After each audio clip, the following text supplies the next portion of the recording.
Good evening. I'd like to call the Tuesday, May 24th regular board meeting of the Comox Valley Regional District to order. And we do have some people in the gallery today. And so if you need the washrooms, they're out the doors that you came in and back behind the boardroom. And in case of emergency, we have exits to the left and right, and the marshalling station is out in the parking lot. So I'd like to acknowledge that we're on the unceded traditional territory of the Comox First Nation, and has become our practice to read from the calls to action from the Truth and Reconciliation Commission of Canada calls to action report in an effort to educate both ourselves and the public. And today we have call to action number 4, which is regarding child welfare. We call upon the federal government to enact Aboriginal child welfare legislation that establishes national standards for Aboriginal child apprehension and custody cases, and includes principles that 1, affirm the right of Aboriginal governments to establish and maintain their own child welfare agencies, 2, require all child welfare agencies and courts to take the residential school legacy into account in their decision-making, and 3, establish an important priority, a requirement that placements of Aboriginal children into temporary and permanent care be culturally appropriate. And with that, we move to the in-camera recommendation. Second. Thank you. And we'll be moving in camera after our regular meeting, according to section 91E of the community charter. All in favor? Anyone opposed? That's carried. Thank you. And so we move to adoption of minutes for May 10th. Adoption. Hamilton and Mccollum, thank you. Any discussion of those minutes? Hearing and seeing none, all in favor? Anyone opposed? That's carried. Thank you. And that takes us to delegations. And today we have the Comox Valley Land Trust, Peter Rickers and Tim Ennis. Hillian and Hamir, thank you. And so we welcome both Peter and Tim to the board. And oh, your mic is already on. Okay, great. And here's your presentation. Great. Can everybody hear me okay? We can. Fantastic. Thank you. It's a pleasure to be here. My name is Tim Ennis. I'm the Executive Director of the Comox Valley Land Trust, today representing the Comox Valley Conservation Partnership. I just wanted to echo Jesse's acknowledgement that we respectfully acknowledge that we are here today in the unceded territory of the Comox First Nation. The CVCP, or the Comox Valley Conservation Partnership, represents 29 member organizations, each of which is a local ENGO nonprofit society here in our community. And we are, as a group, very much in support of a regional parks service and have been advocating for it for years. The Comox Valley Land Trust, the Cumberland Community Forest Society, and Project Watershed are all CVCP members that have active or very recent land securement projects underway that have or are of regional significance. In short, this model works. CVLT has a wonderful partnership with CVRD Community Park Service. We have completed several extremely important projects together, including the ones you see on the screen here. So McLaughlin Gardens, Ruth Masters Greenway, the Solom Commons, Cach Moat Conservation Area, and the Father Charles Brant Hermitage Lands. Recently, the CVRD Water Services have also made significant contributions towards the protection of Perseverance Creek. In cases like Cach Moat, as an example, both groups have benefited by leveraging each other's contributions. CVRD got a new conservation area by investing only 1/3 of the land acquisition costs, with CVLT accessing donors from outside of our region to fund the other 2/3, including donors that CVRD would not normally have access to. So for every dollar of taxpayer money that is spent through the CVRD, the Comox Valley Conservation Partnership partners can typically bring in another $2 or $3, but we could do more with more. There are some front burner conservation opportunities of regional significance that would benefit from a service like this being in place right now. We know there are opportunities directly adjacent to and within municipal boundaries. More importantly, we know that there are opportunities in our small, unique geographic region that benefit all of us. It's not fair to contemplate funding the acquisition of large private land lots that everyone in the region appreciates or that have regional significance to environmental sustainability off the backs of a small local jurisdictional population alone. These opportunities present themselves at different times and in different ways, but only as a whole region and only together can we protect these important natural areas in perpetuity. So now is the time. Our science-based land protection strategy highlights 30 important sites for conservation comprised of over 100 parcels of land stretching from Cook Creek in the south to the Oyster River in the north in all areas of the regional district. As it stands, we have 4 PhD students from UBC right now working with us this summer to develop our planning to include additional analysis on the services that local governments provide to bolster our existing land protection strategy. So as you can see from the slide, landscape scale conservation opportunities are a part of the big picture strategy that is being led by the ENGO sector. We have strong strategic partnerships in place, including with Comox First Nation and other local governments that have demonstrated success. Additional resources are needed in the short term to take advantage of some of the big picture opportunities that we have in front of us right now. And another great example would be the recent announcement of $3.5 million in funding from the federal government of Canada in February of this year towards funding 3 priority land securement projects that you can see highlighted in red in the maps ahead of us. And this is a $3.5 million commitment that needs to be matched 1-to-1 for these projects to conclude. So we're looking for additional match to make sure that these really critical natural areas are protected in perpetuity.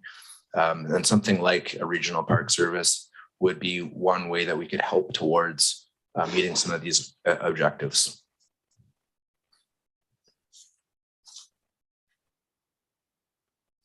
So on behalf of the CVCP and our 29 member organizations, we feel the Regional Park Service model is an excellent fit for our community. The Community Park Service is highly functional, but with big picture opportunities and the increasing cost of land, we need everyone in the region to help. We can do more with more, and the time is now. So we encourage you to make decisions that support the accelerated protection of sensitive ecosystems, public access to natural areas, and interregional greenway trail connections here in the Comox Valley. And so for a few additional comments, I'd like to invite the Comox Valley Land Trust President, Pete Rutgers, to make some additional comments. Thank you very much for the opportunity to make some additional comments to this excellent presentation. You might say, well, what could man possibly add to what has been said here today? Fortunately, I have 30 years of park acquisition experience behind me. Prior to retiring to the Valley, I worked for Vancouver Parks for 30 years. And I have many stories that I could tell you. But I selected one little anecdote that has some relevance to what you're dealing with today. And that goes back to the 1990s when the Metro Vancouver was putting together a park acquisition program. The initiative to do so is very much inspired by Mark Harcourt, who had just become the premier of the province at the time. Of course, he worked in the city of Vancouver, chair of the regional district. And when he left the municipal arena, he left his sense of overwhelming changes were going to be happening in the region on account of population growth, infrastructure, development, urbanization, et cetera, and he concluded that parks and conservation was an area that wasn't particularly well funded at the time. So he threw a challenge to the regional district. He said, well, I want you folks to develop a park acquisition plan, and I will do my darnest for the province to help you out and realize it. And so my involvement in that was the rep of the city of Vancouver, a municipal working group within the regional district. And, we know what bureaucrats do. They collect data, they analyze them, they generate some options, evaluate them, consult the public, write a report, and after 25 drafts, it finally sees the light of day. And a list was presented, and the interesting thing was that before it was adopted, two or three of the sites had already been purchased. You might say, well, how did that come about? Well, it turned out that the premier and the regional parks manager lived in the same neighborhood. It doesn't matter where you live. And Mike had whispered in the ears of the regional park manager. He said, if anything comes up in the meantime, before you finish the study, let me know. And that's what happened. And it was this kind of contact that accelerated the implementation of the then Metro Vancouver Parks Plan. It also, and I think it reflected a sense of urgency that Mike had not forgotten about when he got to the provincial government, that something needed to be done. He realized that funding was needed, and he had an opportunity to make that happen. And we see that today. I mean, you're acting on a sense of urgency, and you're setting up a new stream of revenues that can help accelerate the program and get it off to a start. There is an opportunistic side to the park acquisition business, and the report that your consultant report mentions that. And it is important to get your ducks in a row. And I think by what you're considering today, the recommendations, you go a long, long way in putting the ducks in a row. And we should have a great opportunity to continue working with you. So we're here today to support you with words, but as in the past, we are able to help you with more than just words, and we very much look forward to doing that. Thank you very much for the opportunity to make these comments. Great, thank you both. I see some lights on already, so are you open to some questions? Okay. So we'll start with Director Arbor. Yeah, oh, there it is. Thank you for the, actually, it was a pretty succinct presentation. You stayed within the 10 minutes, so that's great.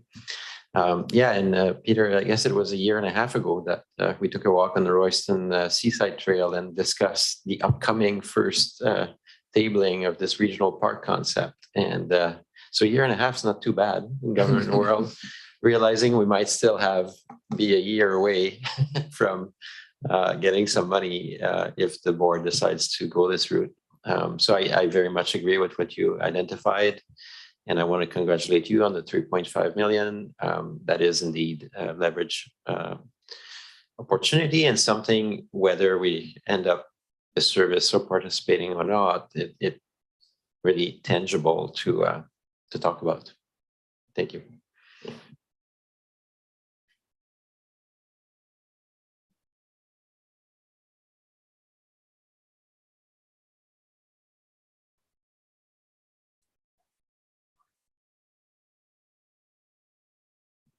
Is that better? Okay, great. We're back. Okay, I think Director Hamir was next.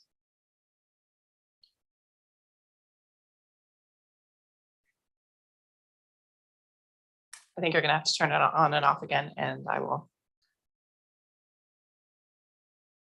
Yeah, yes, thank you. So first of all, many thanks to both Tim and Peter for your presentation, and congratulations on that 3.5 million. The question I wanted to ask, you brought up the idea of strategic purchasing of properties for green space and also for trails and greenways. And I'm wondering if you see a little bit of tension in that.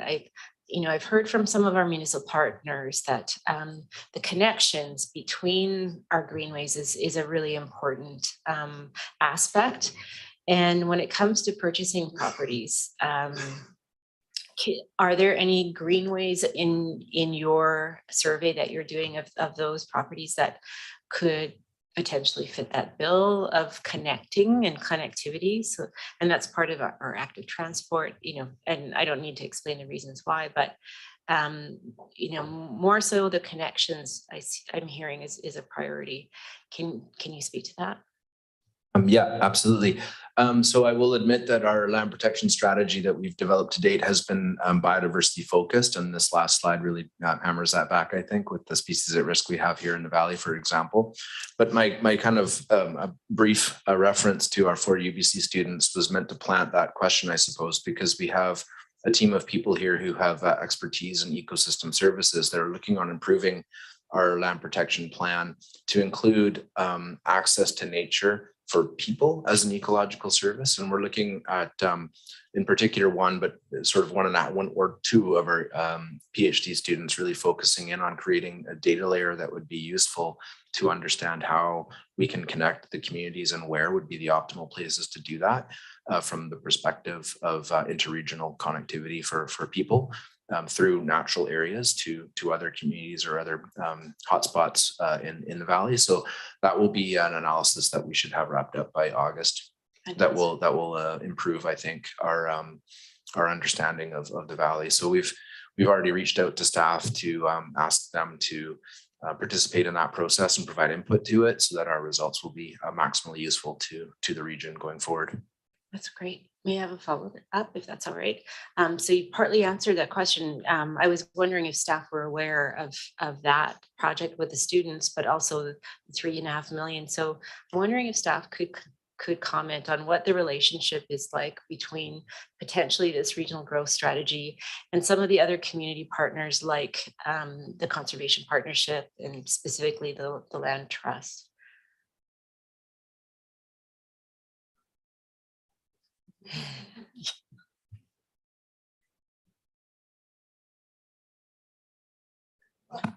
It's all Courtney's fault.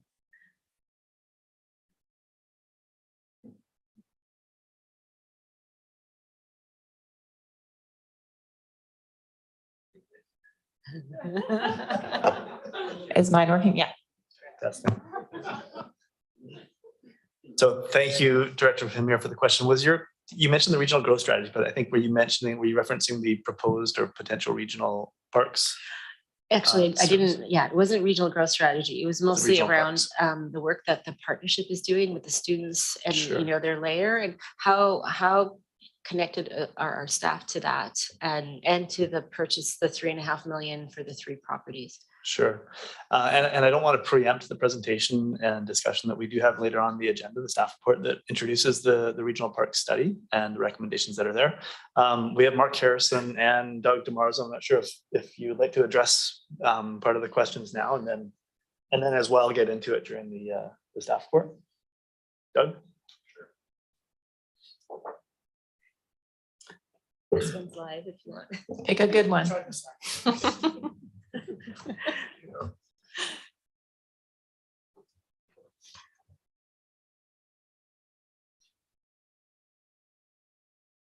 you. Okay, we're going to try something else here. All right. Oh, there we go. Good. Thank you through the chair. I think it's safe to say that given the relationship that Comox Land Trust has had with CBRD and the long organizational history between the two, I think our relationship's very strong. We're always sharing ideas and contacting each other about opportunities. And as such, we have been in discussions with the CVLT regarding this 3.5 million and what an appropriate time to look for support would be to come forward.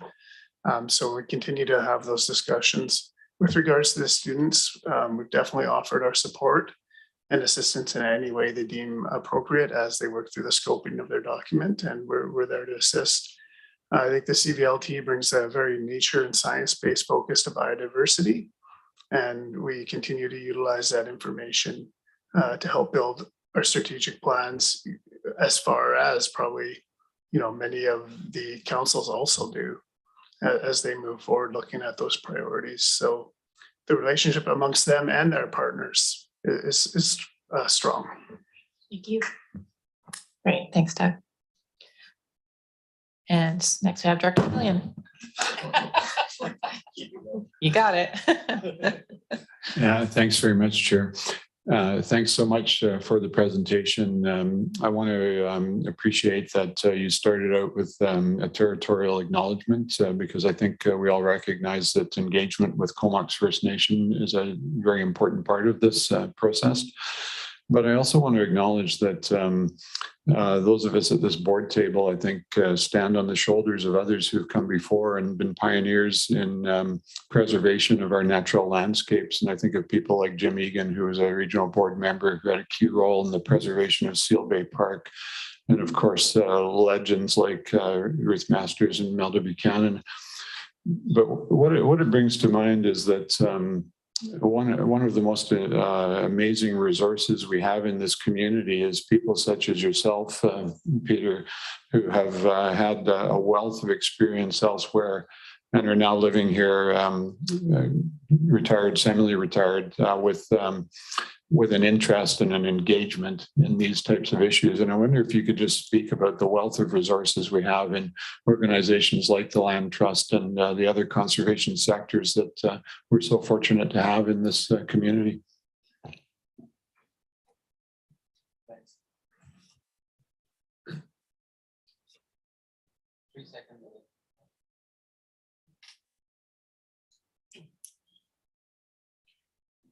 Almost there. Oh, there we go. Okay, perfect.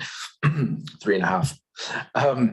Great question, Doug. And I think you're right. The community here is really blessed to have a number of people resident here now that have deep experience with private land securement that are working in the nonprofit sector.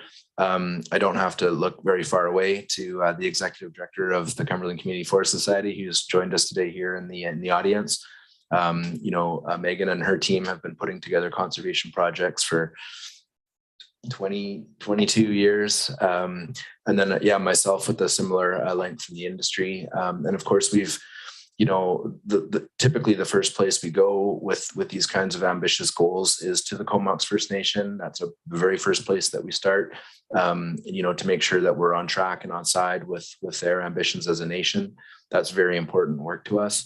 And of course, Project Watershed has had some really recent successes in a real uphill battle, to be honest, with the field sawmill site. So we've got a really strong community here of people that know how to do it and know how to do it right, and who are really well connected to the donor community outside of the Comox Valley that are able to attract significant resources to support our causes here.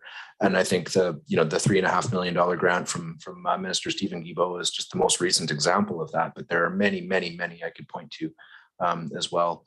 So I think we're in a unique time and place right now. I don't think every community has the same skills map here as we find ourselves with, and we're making every possible effort to leverage that. And I think the Regional Park Service would be wind underneath our wings to do more. Thanks very much for that. And what I would add is that hopefully we can continue to have that rich endowment of people and resources in a partnership with local government moving forward. Yeah, absolutely. And the work that the city of Courtenay has done as a very solid partner of the Kuskusum project is notable. And of course, the same would be true with the village of Cumberland and the work that the Community Forest Society has done. And of course, the regional district and the examples I've provided above. So it's a really key part of our work to be able to forge those strong partnerships. And we're really grateful for the work of the local governments here to help us with that. Great. And with that, I don't think we have any more questions. And well, thank you both for coming tonight. And it was a good presentation, and look forward to working with you in the future. Okay, we're on receipt of the delegation. All in favor? Anyone opposed? And that's carried. Thank you. And that takes us to reports. And the first one we have is the Electoral Area Service Committee report, the minutes from May 9th. Grieve and Hamir, thank you. And any discussion of those minutes? We have recommendation 1, and it's around the noise bylaw. Oh, sorry, we didn't receive the report. All in favor? Anyone opposed?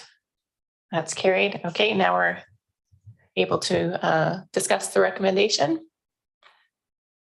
of the noise control regulation bylaw. Director Hillian and Cole Hamilton, thank you. And Director Hamir.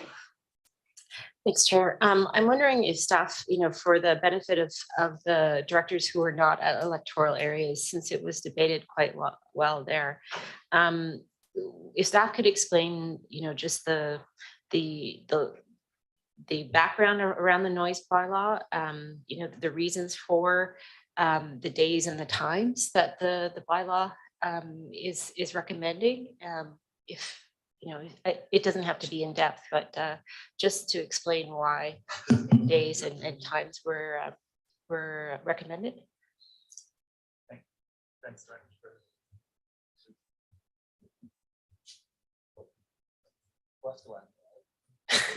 We'll ask Alana Malali to come. Oh, mine went out.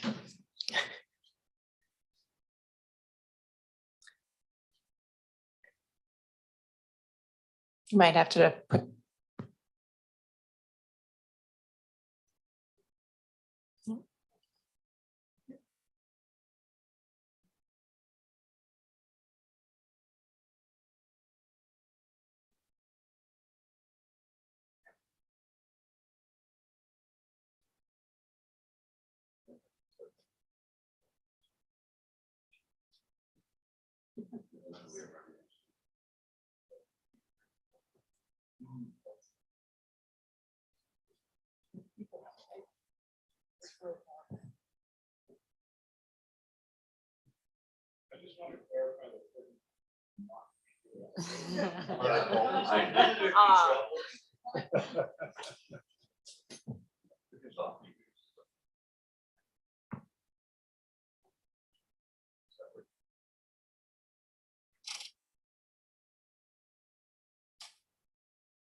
Test. Mine works. You want to take this one? Thanks very much, Chair Kettler. Yes. Thanks, Director Hamir. Now it sounds like I'm shouting, but so staff brought forward this recommendation to the electoral area directors. The direction from the Electoral Area Services Committee arose through their consideration of an application to rezone property in Area C. So as staff, we suggested that the directors did have some opportunity to regulate noise from auto racing. And so we proposed a couple of changes. One was to introduce auto racing as a separate use, a separate land use within both the zoning and in turn within the noise bylaw, and to introduce some restrictions, prohibitions around the times when the use could be generated. So staff's recommendation was to consider one night per week that the noise would be prevented after 4 p.m. and that night was Wednesday. As to how staff came up with that was a little bit of back and forth around what is the use and when does the use typically operate. So this is a use that operates on that property historically and proposed through the rezoning, which has subsequently been withdrawn, that operates on the weekends. And so although there was some interest from the neighborhood, certainly that the noise prohibition be introduced on the weekend, staff had concerns with that. And the reason that staff had concerns with that is because we walk a very fine line. All of your staff do, we all do, when we're trying to regulate uses that are permitted under the noise, or pardon me, under your zoning bylaws. So we walk a fine line in introducing restrictions or regulations on a permitted use that essentially eat into that use's ability to operate under normal circumstance. So that's the rationale and the date that we came to. And the prohibition on the timing, we were just considering when would be a reasonable time for that noise to shut down. And so that's where we were coming from. We get that it wasn't satisfactory, certainly in the community, and there will be more discussion, I'm sure. Thank you.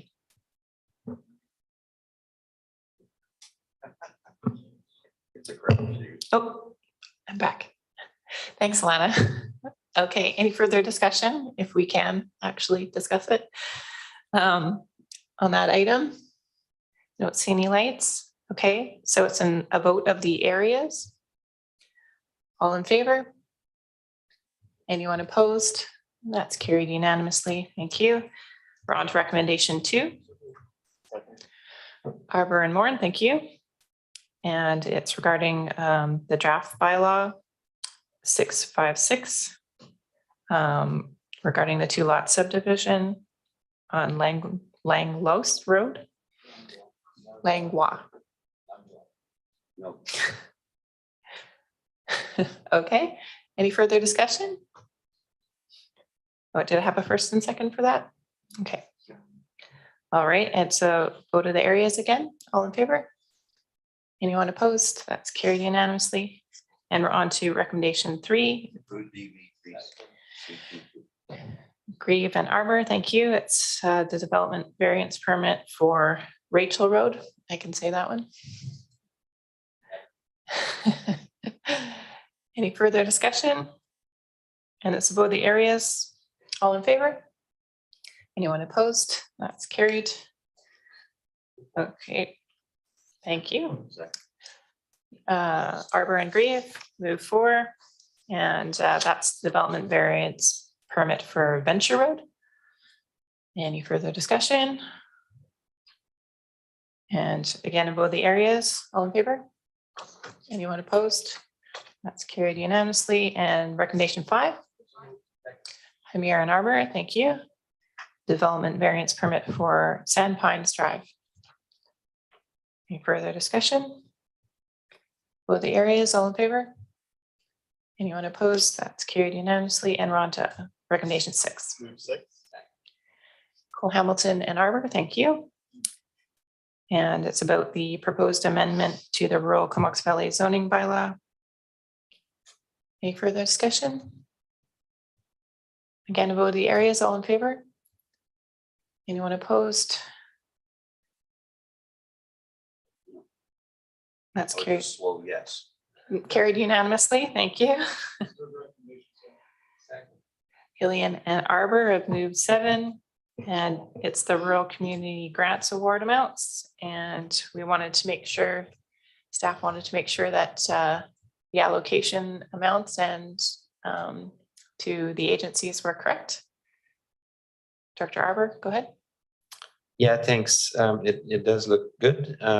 And I have to say this year was interesting for the rural areas because there was definitely, since we call it the rural community grants, we saw a lot more applications in the rural areas and quite a few less organizations from the municipalities. That's observation number 1. And second, yeah, this is such an important program. As you probably know, in the rural areas, we rely a lot on the volunteer base for even sometimes core services to the communities.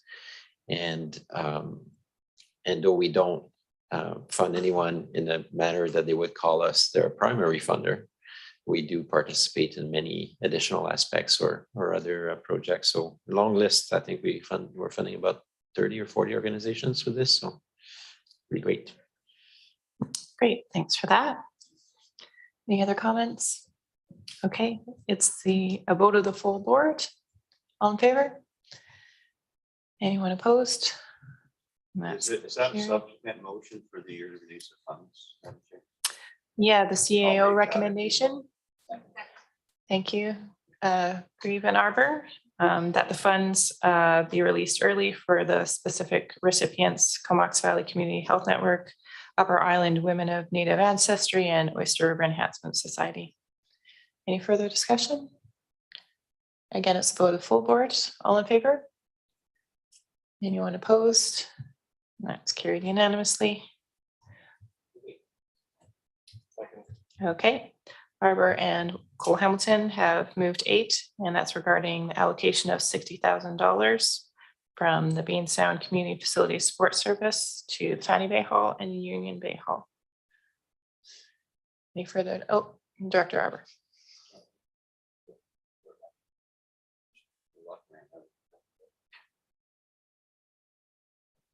Comments? Oh, it's right.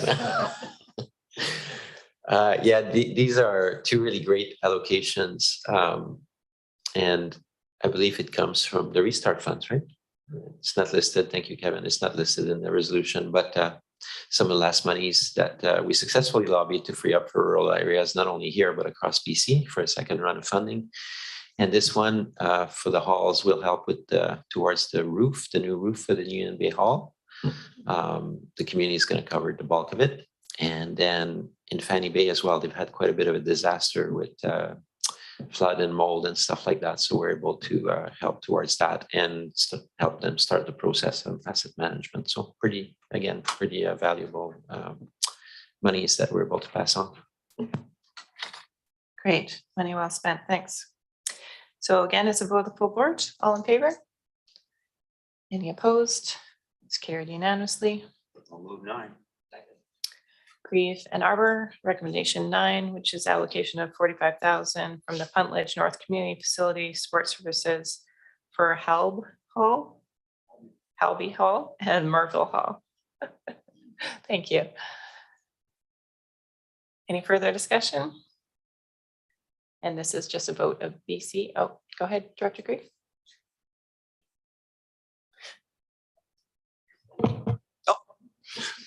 I got it. Yeah, how come Daniel gets 60 and I only get 45?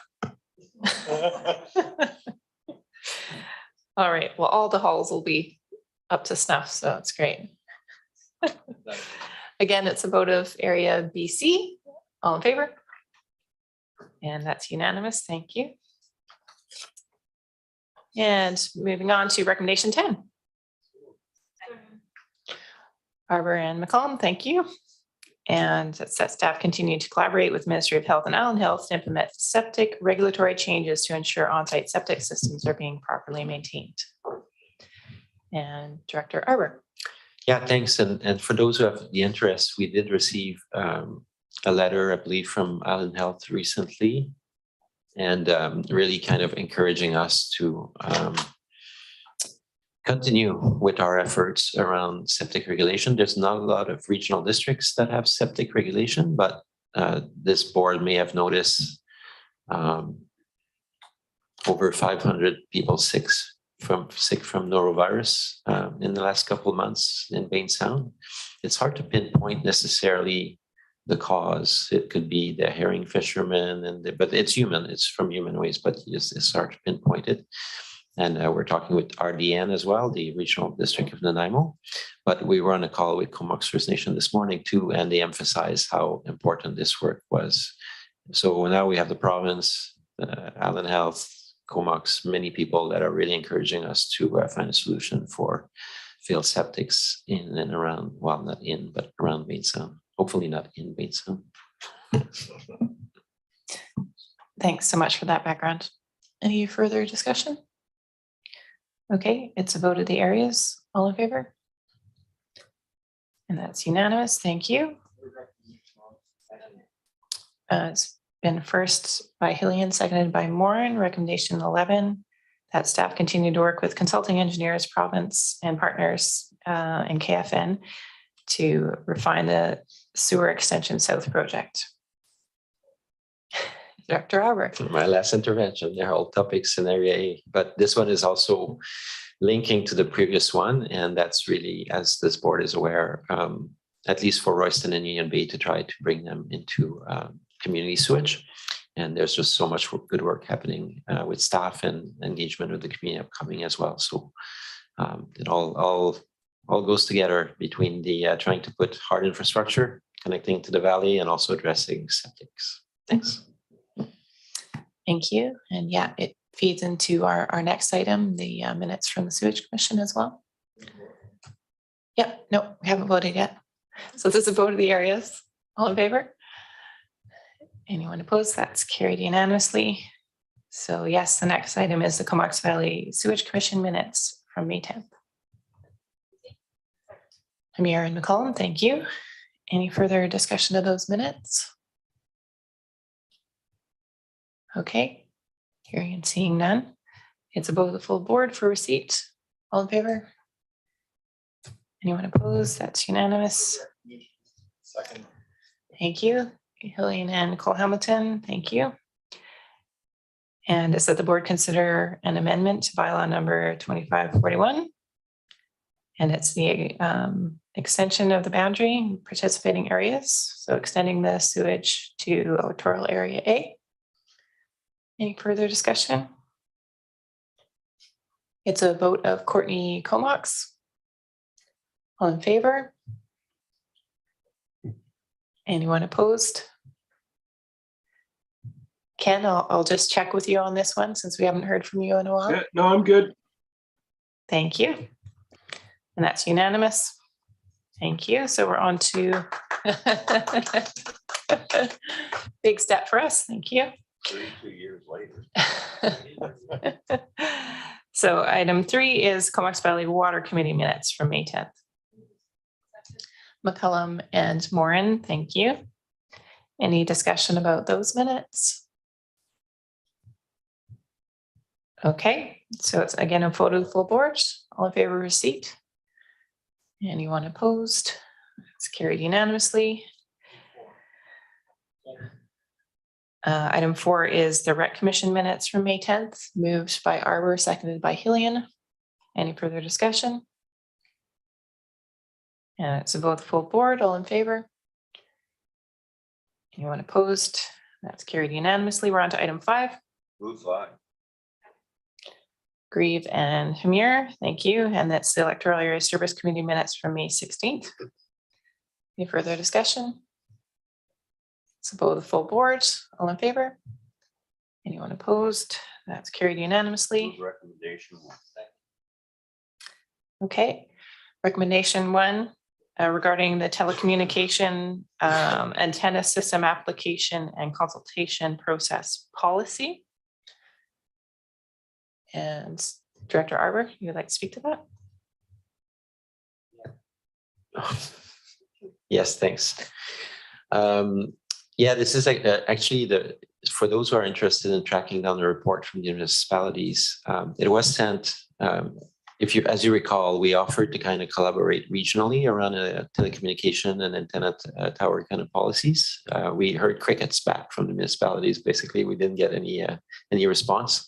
But now that the work is done, your municipality, I think we made a motion to send it to you because you might find that our staff has done really good work in reviewing what's happening elsewhere and best practice and policies, and that's now all packaged up. And if it passes tonight, that will become our policy for the rural areas. So it might be worth a look for the municipalities if you don't already have a policy. Thanks for that.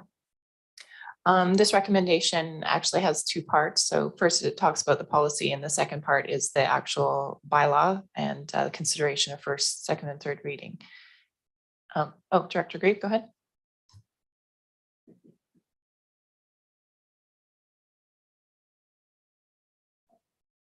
Thank you very much. Thank you very much. Yeah, just for the background on this too, I think Director Arbor alluded to it, but you know, it's with the telecommunication companies, they deal with federal regulations, and it was felt, particularly in my jurisdiction in the Dove Creek area, that it was insufficient, that the consultation process was kind of convoluted and very brief and had a very short area that it actually covered. So it was, you know, being gluttons for punishment, we ended up inserting ourselves in the conversation, which we really didn't need to do because it didn't really pertain to us, except it came to the electoral areas for concurrence. So we would either concur with the report or not. But this is a lot better way. We've worked. I think we should bring some comfort to the residents, so that now there's a more fulsome process. It's going to include public engagement, and I just think that, you know, although you usually get what you ask for, and we'll get more participation, which is good, but you know, it wasn't really. It didn't really fall to us to go this extra mile, but I'm really happy that the other electoral directors saw that this was a worthy thing to do. And I would encourage municipalities to look at the finished bylaw once we got it up and running, because it does give a little bit more comfort to the residents when they want to put a 160-foot tower in your backyard. Thank you. Thanks for that. Okay, so because we have both the policy, which is an area recommendation, and the bylaw, which is full board recommendation, we'll just take a vote of the full board. Oh, no, we're on the recommendation. Yeah, we're on recommendation 1. Yeah. So we'll just take a vote of the full board. All in favor? Anyone opposed? Unless we want to split up the. First part would be the full board if you split it. Right. Yeah. Okay.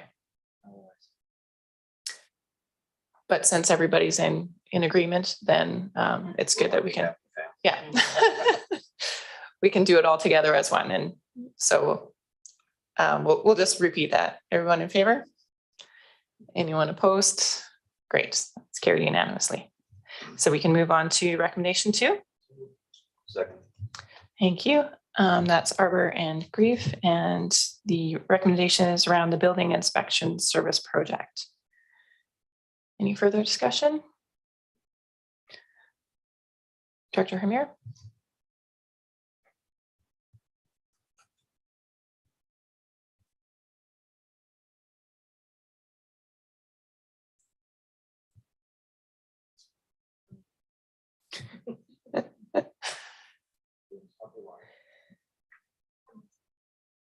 Yeah, maybe turn it off and on again. We'll try one more time.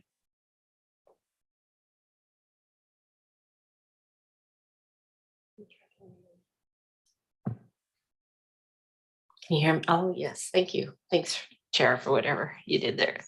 So I just wanted to commend our staff for this project. During COVID, they had to quote unquote pivot. We've used that word so quickly into doing, inspections via Zoom and doing whatever they could to make building inspection happen. And, the fact that they're going out and trying to get feedback from builders and people who are in the community who saw the process and can recommend any changes, really supportive of our staff doing that type of outreach into the community. So thanks, kudos to them. Thank you. Okay, so we are on recommendation 2. It's a vote of the areas. All in favor? Anyone opposed? No, that's unanimous. Thank you. Move recommendation 3. And Grieve has moved 3, seconded by Morin. And that's regarding the Union Bay water tolls bylaw regarding the leak rebate. Director Arbor? Yeah, you summed it up basically. So this brings it in line with a lot of our water systems in the regional district. When people have a leak, they can be forgiven in terms of the amount of money that's been expended as a result. And the other thing is, I know in Union Bay, there's still a lot of talk about the rate structure. So this does not cover that. This will come, the rate structure will be reviewed as part of our water master plan, which will be coming up in the next few months. Great, thanks for that background information. It's a vote of the full board. All in favor? Anyone opposed? That's carried unanimously. We're on to recommendation 4. Arbor and Hillian, thank you. And it's regarding an application to Plan H Healthy Communities Grant for Hornby Island Housing Network. Any further discussion? Director Arbor.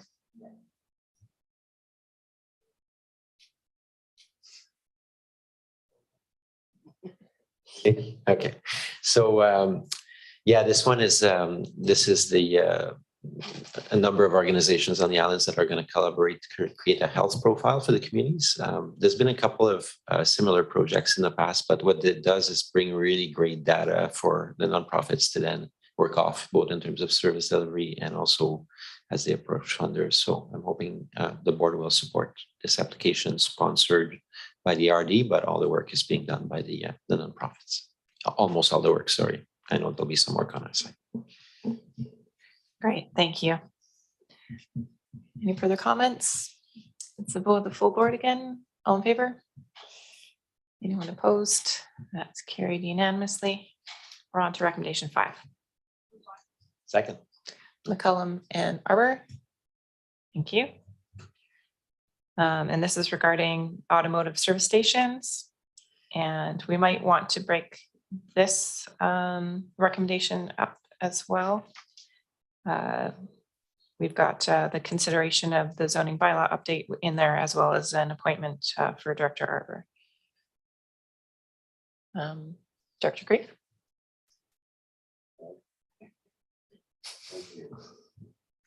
I'll wait for the big moment.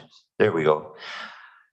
Yeah, I'm going to say the same thing I said at the Electoral Services Committee, and that's that it seems kind of humorous to me that here we are after going through the 20th century and well into the 21st century, where we actually consider supply side prohibition as being a means to control behavior.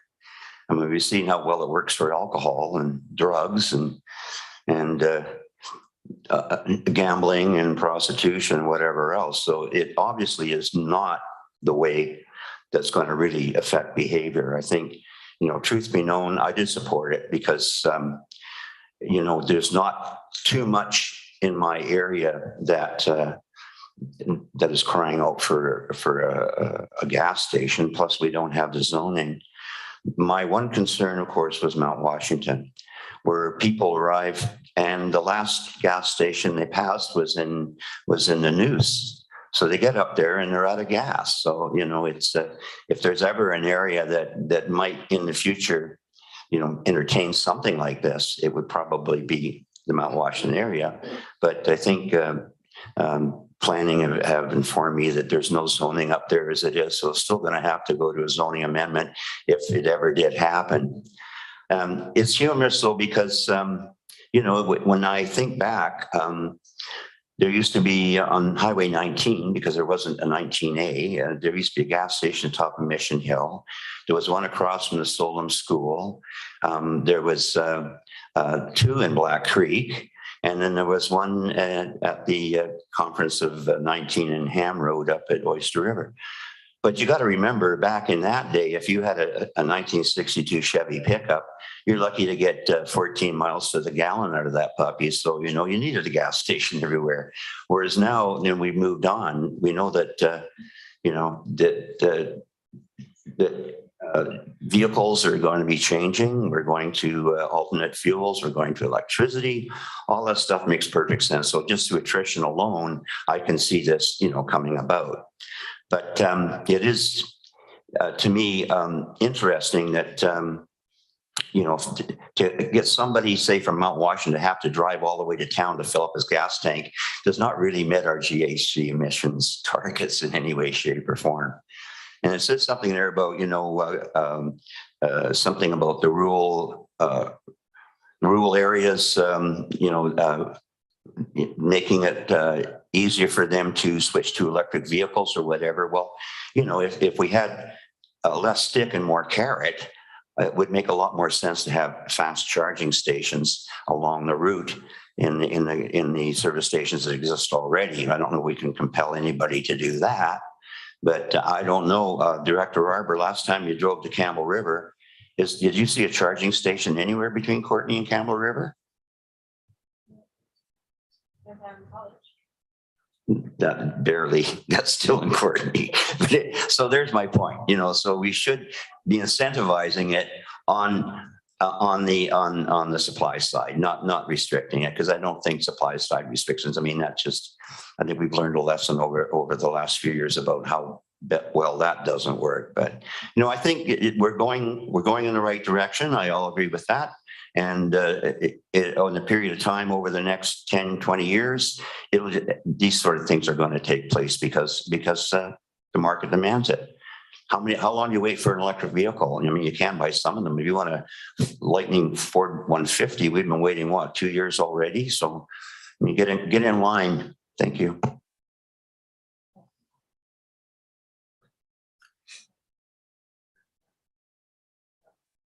There.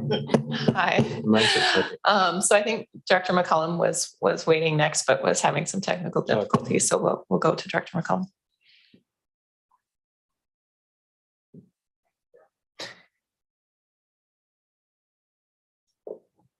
Oh, there we go. Yeah, if I turn my mic on, the camera was swinging around, so I left it off while Director Grieve was speaking. I'm not going to get into debating whether or not there's a need for future gas stations or not, which is, I think, the main point of what Director Grieve was speaking to, but I just wanted to highlight that adding another regulatory tool when we're considering a commercial business that has so many impacts on the surrounding areas where these go in. I can't really think of any business that has more traffic on a on a small area than a service station or a gas station. So there's some additional benefits to looking at this separately than just straight up commercial zoning. Had we had policy like this in place when the new gas station on the dike was contemplated 10 years ago, I'd be very surprised if that gas station would have gone ahead had it had to go through a rezoning process at the time. So I just wanted to add that to the discussion without taking up too much time. Thanks. Thank you. And we have Director Arbor next. Hopefully his mic works.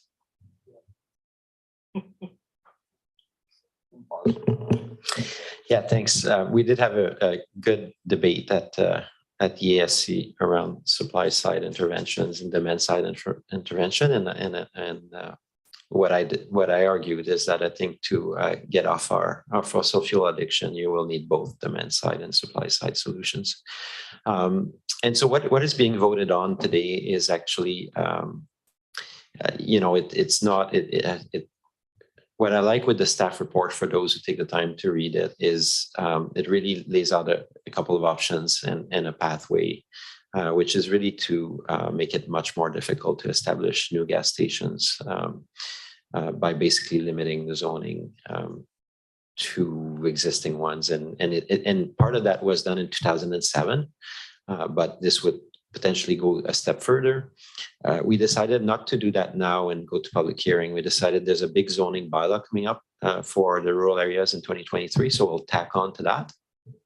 In the meantime, you'll see two other parts. One is that I asked that we send the report to the municipalities, a little bit like the telecommunication, if you will, because in many conversations I've had, this will really only work if regions, at least our side, if not the size of Vancouver Island, go in concert, because otherwise you're just moving people around, and you're continuing to add stations in lots of places. And then I was approached a couple of months ago by a group which some of you may know, Stand Earth, and they work on fossil fuel anti-proliferation treaty or something like that. They're going around municipalities in Canada and North America trying to convince them to sign up. But a sub-initiative they have in the States is actually ban on new gas stations. So whereas we're the first jurisdiction in Canada to work on this, there's now a group with 4 jurisdictions in California, 1 in New York, 1 in Wisconsin. So there's a group of elected officials that are putting this forward. And some of them have faced huge challenges, like they're still seeing Costco putting in like 20 pumps, in some places. So really to try to prevent supply, a little bit like we've done with projects like Northern Gateway or when we talk about pipelines, this is very much about restricting supply. So it's definitely on that side of the equation. So I'm hoping that some of you in municipalities might consider, you could actually just ask for a staff report, to see what the situation is, because you might find that your zoning is super lenient around new gas station, or you might find that it's actually quite constrained. It'll depend from jurisdiction to jurisdiction. But if you have the interest, I'd encourage the councillors to have a look. Thank you.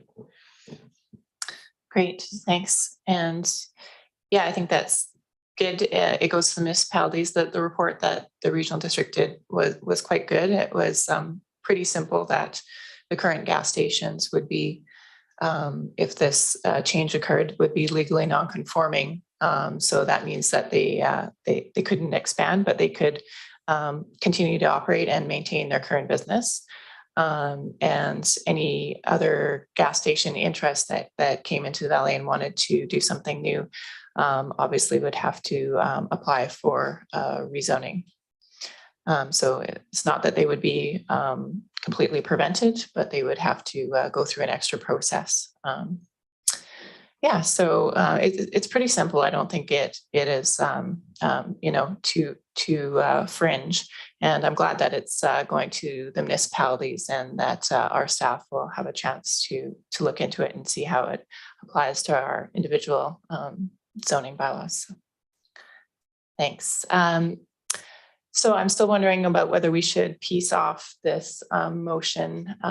Let's start with the first portion of it, which is that the report dated May 2nd, 2022 regarding automotive service stations in electoral areas be referred to the CVRD board and the Comox Valley municipalities for consideration of a regional approach on new gas stations. And that will be a vote of the areas. Yes, we got receipt. Okay. So we're just voting on that. Yeah, voting on that motion, I will support it because it's basically saying they're bringing it back and referring it back to the CVRD board after the election. Thank you. Okay, any further discussion? Okay, a vote of the areas, all in favor? Okay, that's unanimous. And so the next motion is Director Arbor be appointed for the remainder of the 2022 term of the North American Safe Cities Joint Policy Group.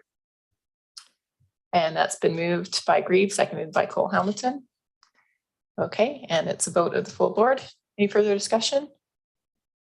All in favor? Anyone opposed? And that's carried unanimously. Thank you. I think we'll take a 5-minute break and we'll give staff an opportunity to work on our sound system a little bit. And we will come back. Thank you.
no replacement.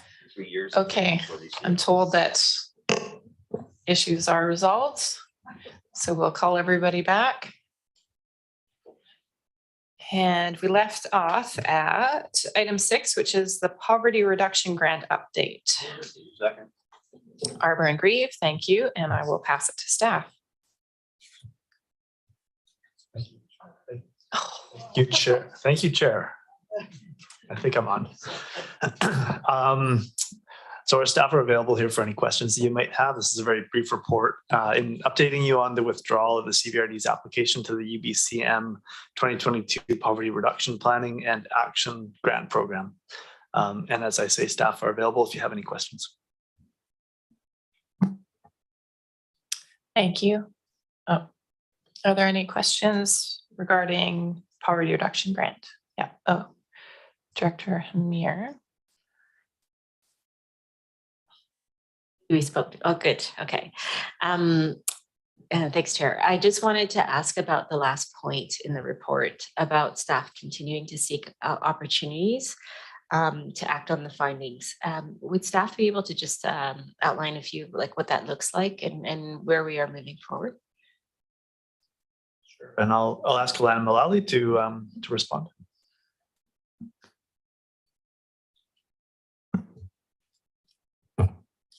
Thank you, James.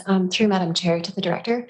Yes, so we've included that statement because we want to let you know that we remain open to opportunities and committed to following through on the initial work that we did through the assessment and reduction strategy. Things that might be on the shorter term or closer term horizon would be working with the Tamarack Institute, maybe to do some tailored work with our community partners and us. That was one of the things that we had looked at as staff as an early implementation item that we might tackle.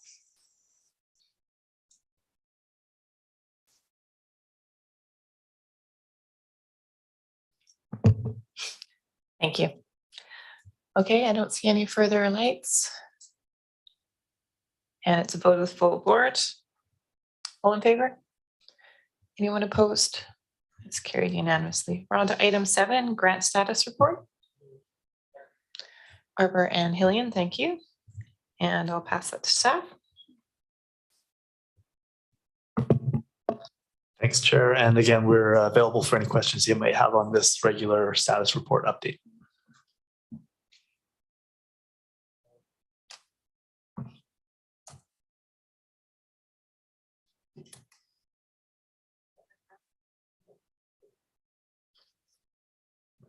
It's okay, it's coming. Okay, so my own question is more strategic, I guess, is probably to go to Alana for that one, but have we started to come up with a fuller strategy around tackling our $40 million of projects in the active transportation network plan? Or whether which just kind of, there's a little pot at the province, but I don't know if there's an emerging strategy to fund some of that work. Through Madam Chair to the Director, when we spoke to you about the RGS budget back in January, we talked about an early action being convening the member municipalities and ourselves to come up with a prioritization exercise, and we remain committed to doing that. We haven't been able to delve into that yet, and that's purely just because of, I'm sorry to say, just workload issues, but we remain committed to that as a first step. Thank you. Thank you. Director Morin. Wow.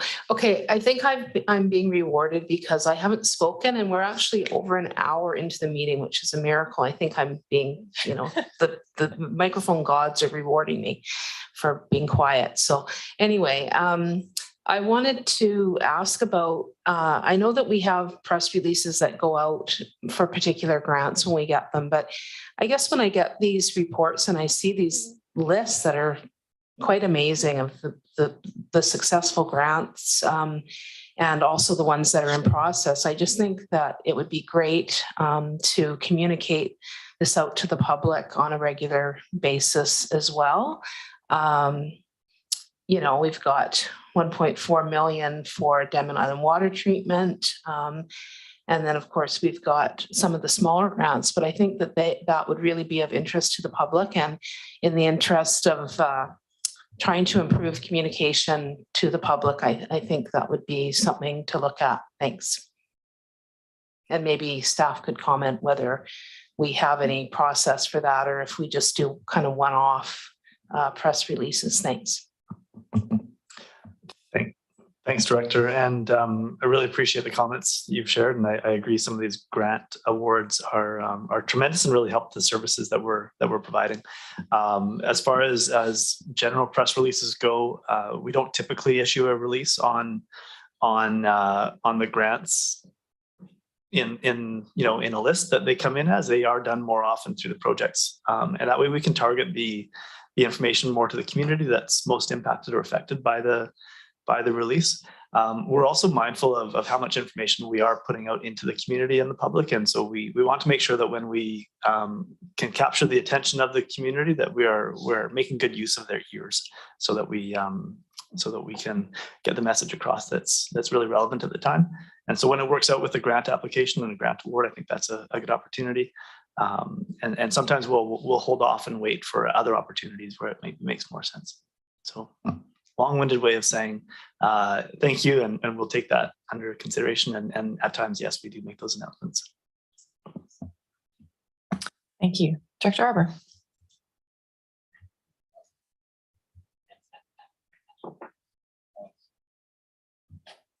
I'll take the bait, and I think it's also the role of public officials to talk about it too, especially ahead of an election. I'm sure, not that I'll mention that on Orby, we're at 12 million and counting in grants in the last 4 years.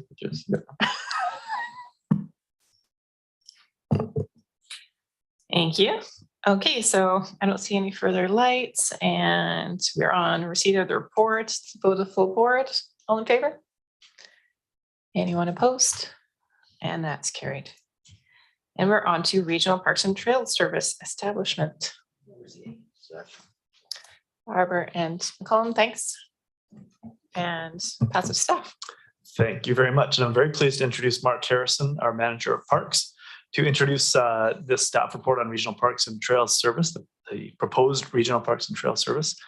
This comes on the heels of extensive work and much collaboration with municipalities and other community groups, and I'm pleased to be able to turn the mic over to Mark at this time.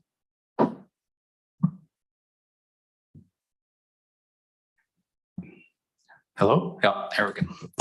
Thank you very much, James. Madam Chair, I'm very happy to be here to present this. I've got a very brief presentation, but the onus really here is that we are seeking support to bring forward a service establishment bylaw for the creation of a regional parks and trails service. So within the presentation, I'm just going to speak a little bit about the process that was adopted by the board in December of 2020 and where we're at in that process. A quick review of the service framework, proposed service framework, because that would really guide the service establishment bylaw. Chat a little bit about the feedback that we received from councils and from the ESC and steps that were taken to address concerns that were raised. And then look at next steps in the process if service establishment is supported, and then we'll be open to questions.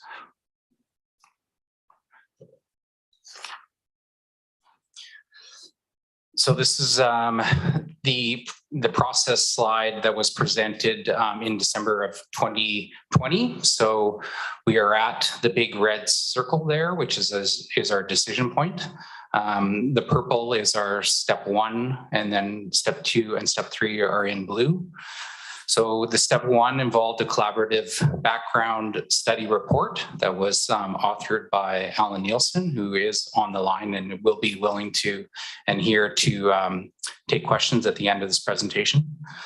And then that led into a proposed service framework, which is kind of the building blocks of a potential service. We took that, we then presented the study and the framework to the ESC and to each of the local governments for feedback in March and April of 2022. And now we're here to decide whether we want to move forward into step 2, which would be to actually establish the service through a service establishment bylaw. And once that would be established, if it's supported, We would then move into step 3, which would be the actual strategic planning parts and where you get into real details of the service. So just, I just want to kind of just look back really quickly on step 1 and the background study, which was really a comprehensive kind of document. And it looked at the role and characteristics of regional parks. It looked at the regional park services as they exist in other regional districts, a rationale for a regional park service here in the Comox Valley, what the existing local park services are within the CVRD and potential service model options kind of moving forward.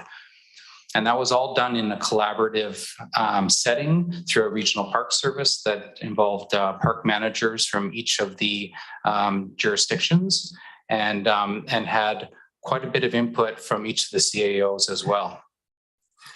So the proposed service framework really has 5 building blocks, which would allow us to kind of build that service establishment bylaw. That would be the service definition, service participation, service governance, service funding, and service delivery.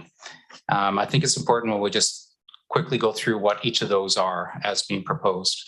So the service definition is proposed to protect in perpetuity regionally significant natural areas throughout the CVRD. It's also to protect a network of regional greenways. So that's looking at principal linkages between our core communities, but it could also provide connections to significant parklands or significant natural features. And it would also include opportunities for people to access and to connect with nature.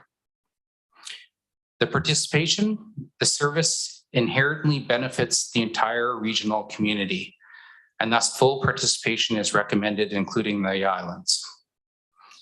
Service governance, it would be through a regional parks service committee, which would be consisting of 9 members, which would be elected officials.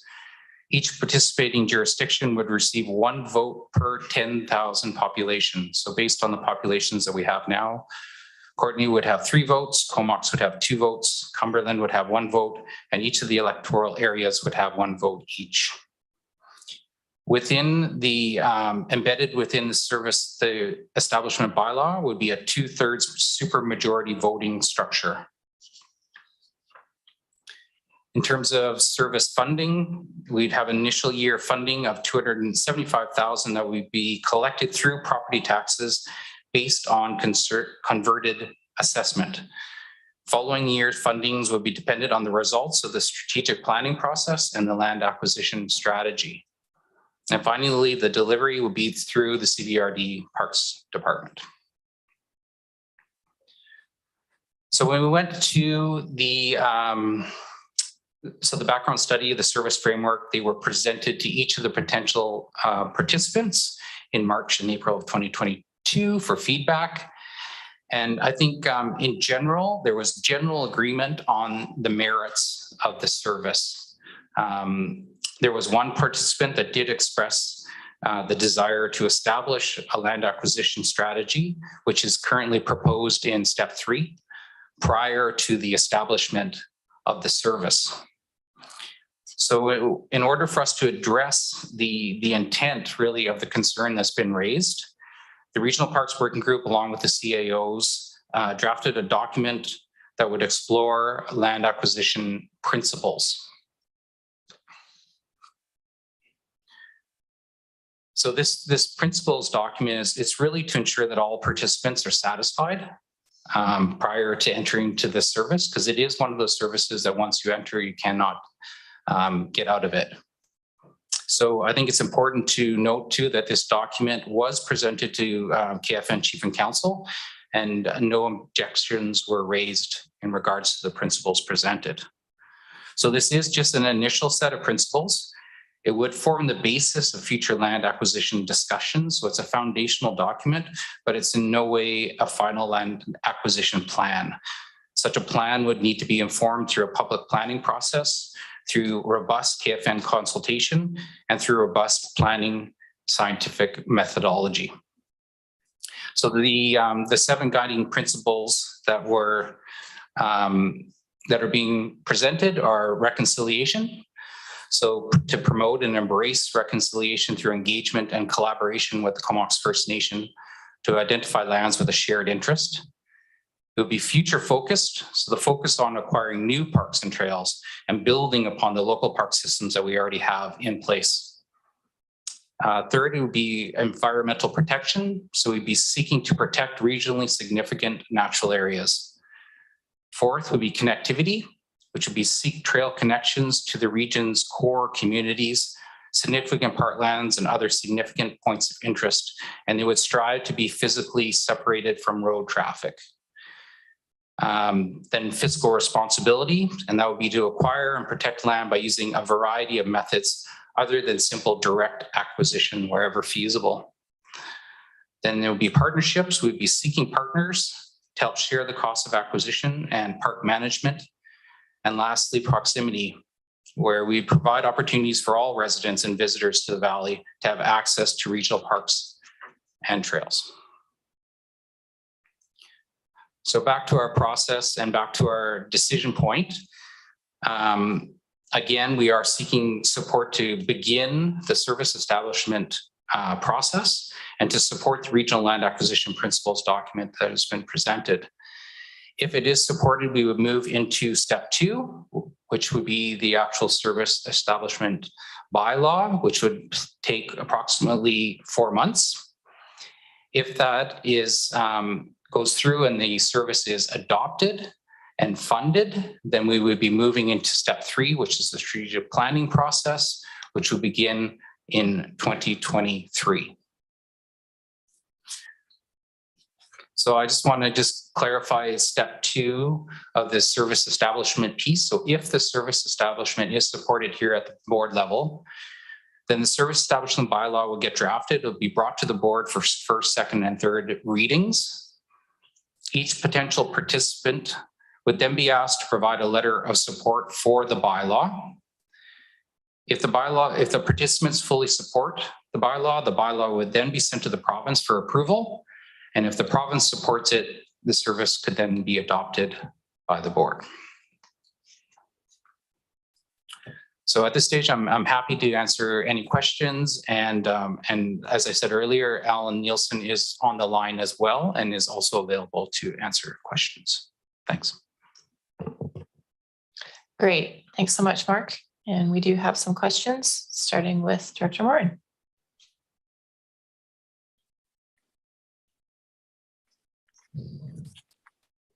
Oh, good. So maybe I missed it there. The piece around the acquisition principles and the request to have those done first, where would that take place in this timeline? Because it says Town of Comox included requirement that a land acquisition strategy be developed. And this is a list of principles, but not a strategy. So I'm just wondering at what point would that take place in this timeline? Thanks.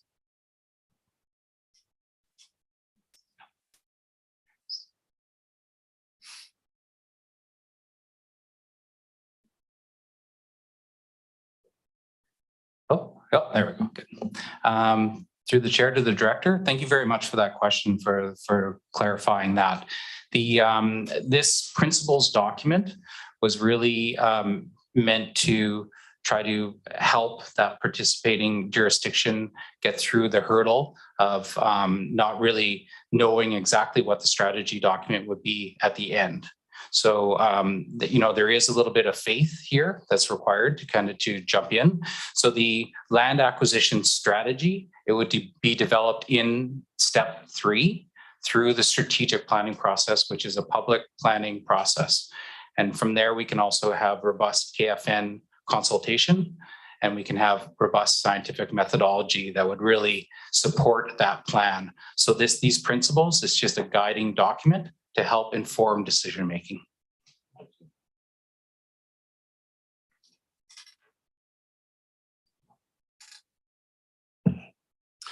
Thanks very much, Chair. Just for the benefit of the general public who might be tuning in, I'm wondering if we could just explain for the record establishment of this service and why it doesn't require any type of public process. I think people are perhaps used to there being some sort of referendum or ballot question when a new service is established. And it doesn't happen that often. So I think it's worth explaining with something as significant as this. Thanks. Thank you, Director. And Jake Martins, General Manager of Corporate Services, will try to turn a microphone on and answer the question.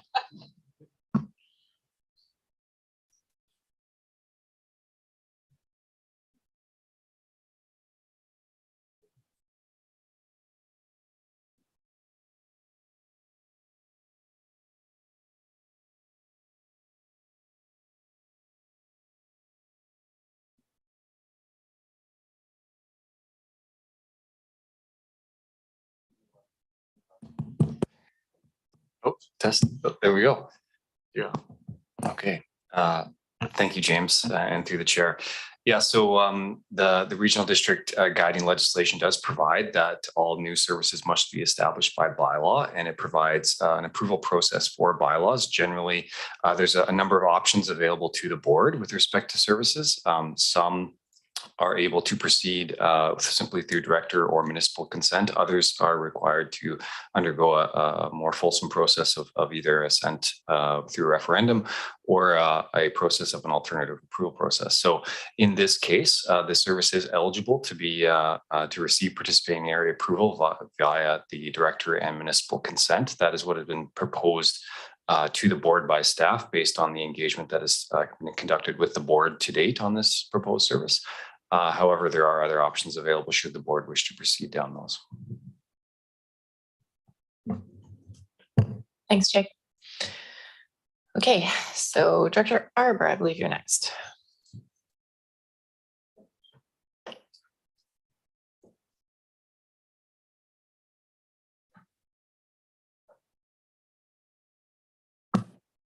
Oh, yes, that does the trick. Thank you, Chair. Yeah, this is definitely enters the category of legacy making as we work towards establishing service bylaws for this. That's something that will outlast our lifetime for sure in terms of impact. I just have one big curveball, but I'll start with my just general comment around just a little something in the report that I didn't quite like, which is it said that there had been formal feedback from the municipalities, but it said no formal feedback from the rural areas.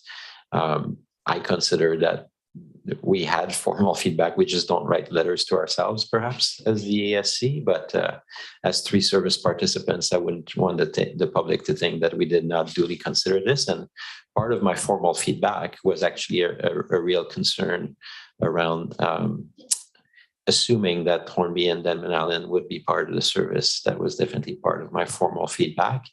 I see that the report recommends that they be included.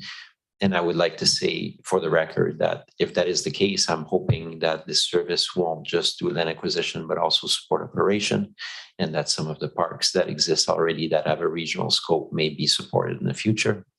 So this will not preclude my support to establishing the service, but I think that when we raise concerns as Comox or others do, those should be recorded and not assumed that the ASC did not have a fulsome discussion around this topic. The big curveball is I was part 10 years ago. It's on the guiding principles, and that's what we're talking about today is the general direction for the service. And 10 years ago, I was part of a very small team that had a huge influence in terms of the rise of forest carbon policy in Canada, in the US. In that initially, they were only, that's the Pacific Coast of Alberta, which is like California, Oregon, Washington, BC at the time, Quebec and Ontario were even participating. But the guiding principle was really important because they were only going to accept projects for forest carbon that were fully protected forests, and they were not going to look at improved forest management. And we advocated for improved forest management, the result of which is the forest carbon credit at Chickamus Community Forest and Mosaic now obtaining funding for something like that. I believe that if the board agrees and staff, I know that's a stretch in the regular definition of what a park is, but I would like to see consideration of including the principle of managed forests for land acquisitions, right? And partly my long-term view is, to be honest, I think all of our watersheds should be owned by local government or affiliates. The private sector in the province have absolutely failed in public policy on the east side of Vancouver Island and in the management of those forest lands. I don't believe that it would be feasible to look at large purchases without a component of forestry operations in it. I know we have a watershed service feasibility that's being done right now. I don't think it will look at acquisition, but for me, if we just added that principle, it doesn't need to dominate, but it's an option that in the framework, if opportunities arise, that we can look at that. That's my big curveball. Thanks, Madam Chair. Thanks, Director. Yeah, and I'm not sure if staff want to respond, if that could be fit under the partners heading and then further sussed out when we talk about the actual strategy.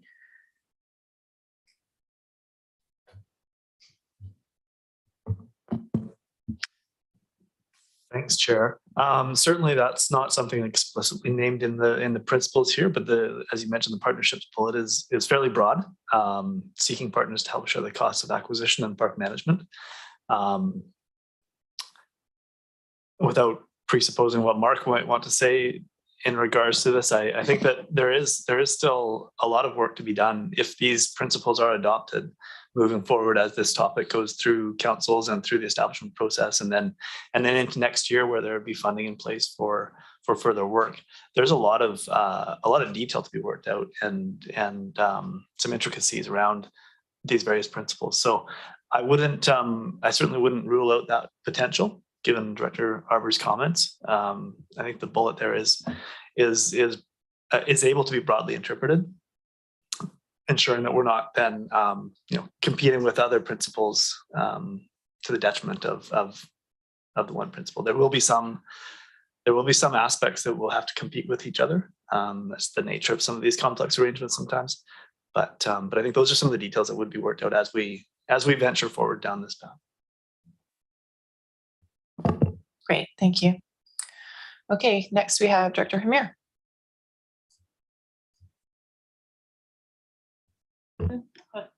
Hello. Oh, great. Well, first of all, thank you to staff for presenting this report. Fully in support of us moving forward along this service establishment. And as Director Arbor said, this is going to be something that I think we may start to see the results of in a number of years, but it's certainly legacy creating. My question was around the principles for land acquisition and the partnerships. And I note that Comox First Station and Reconciliation, is kind of separated out. I see Comox also in the partnership, but I'm wondering if either staff or Alan could comment around, and I know this goes more into the strategic, plan and the how-to, the operationalizing, but how do staff imagine working with partners? Because I'm hearing that staff have good relationships and they're making sure that communications between groups are done in a timely manner. But I'm wondering if staff are considering something like a working group that includes KFN, includes the community, the conservation partners, or what other regions, how do other regions manage or decide on which parcels to move ahead on? So I don't know if staff or if Alan wants to comment on what's done elsewhere. Thanks, Director. Dr. Marshall, General Manager of Community Services, is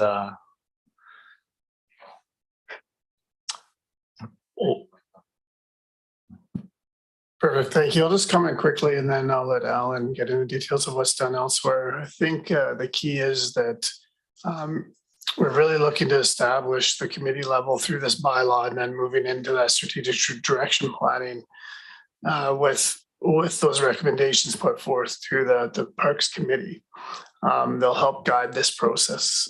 But with regards to partnerships, we continue to see our strong partnerships continuing and looking at all different models to get a successful acquisition, whether it be in a different framework as Director Arbor has just described, or in a more common framework that we're used to. We look at all avenues, and so there'll be many different partnerships available. I'll just hand it over to Alan to give some descriptions of what other regional parks do as well. Thank you, Madam Chair. Can you hear me okay? Yes, thanks. Oh, great. Thank you very much. And through you too, Director Hamir, thank you very much for the question. I think in some other places, it's going to, every place does it a little bit differently. Most places that I'm certainly familiar with will tend to have the acquisition, the individual acquisitions and the final decisions or the recommendations, at least to elected officials, made by staff. But to speak to Director Hamir's suggestion, very much in every case with great consultation, and even to the extent of having kind of working group type arrangements set up. So great consultation with First Nations and typically with environmental groups, so ecosystem protection groups. I know in Metro Vancouver we also had various. We had another kind of type of group that we consulted with as well and brought into the discussion, and that was more on salmon enhancement groups, because we had a number of parks both in Capilano and out at Maple Ridge that had some salmon-bearing streams, as you would have, of course, in the Comox Valley, I'm sure. So I think that yes, definitely looking to bring lots of different voices to the table, particularly because we've got a proposed mandate for the proposed service, which looks very much at the protection of regionally significant environments and ecosystems. And so I think that it would make a lot of sense to bring those different voices to the table, with the ultimate recommendations then going forward, probably from staff, but with an account of how the different voices came together to inform those recommendations. Thanks, Alan. Okay, next we have Director Grace. 1, 2, 3. Oh my gosh. Thank you, Madam Chair. And thank you, Alan, for doing your usual magic here. But I will first start by saying that this is something that's been bantered around on this table for over 13 years and didn't get much traction until this term. And I'd like to trumpet the incredible cooperation, community cooperation, political cooperation, staff cooperation, unprecedented in the Comox Valley in this term. So I think everybody deserves a big pat on the back. Obviously, we're talking about something that's very near and dear to the heart of most of the residents of the Comox Valley, and that is our beautiful amenities. We live in the land of plenty. I think that it's kind of a place marker here when we talk about asking everybody to donate 1 grande latte a year to Park Service, but at least it's a place, it's a placeholder. And it does say, though, that if we do want to go to borrowing, which I think is absolutely going to be necessary for some of the big parcels, when you look at $275,000, that might buy a double wide trailer for you, but no place to put it. So, you know, the way the market is right now, more than likely we are going to have to go to public assent at one point or another in this process. I would think, in my conversation with some of the other directors and some of the members of the public, is that if you put this on the ballot, it would overwhelmingly win. Now, I don't know to what level you want to take it, but if we put it off to later, and obviously we have to move slowly and bring everybody along, right, Director Arbor, bring everybody along. We're going to we're going to have a much easier time of it if we do move slowly and cautiously. But there again, we all know that public assent processes are very expensive, and it's always better to run one at a municipal election because you can certainly cut the costs into a fraction of what it would be otherwise. And a lot of people don't realize that whatever the established service is, the first rule of business is to pay off your referendum. It falls to them. But I'm just wondering, does staff have anything to say about turning our minds to some public assent process? Because I think it's absolutely essential that if we're going to get into a boring bylaw situation, we need that support. And yeah, I just want to know if that subject had been raised and why we settled on the rationale to make it $5.95. Thanks, Director. And Jake Martins, General Manager of Corporate Services, will respond to the question around the ballot. Thank you, James, and through the chair. Yeah, so as I mentioned earlier, this service is one of a handful of services that the provincial legislation acknowledges and provides for director rural area consent as well as municipal consent. And so it's recognized for its prominence in that regard. So going through public assent to establish the service is not required. It is recommended the consent method right now from staff. However, as you mentioned, if the board were to establish a service and seek to undertake long-term borrowing, an assent process would be required either through a referendum or an alternative approval process. And so certainly that would be an option should long-term borrowing be sought.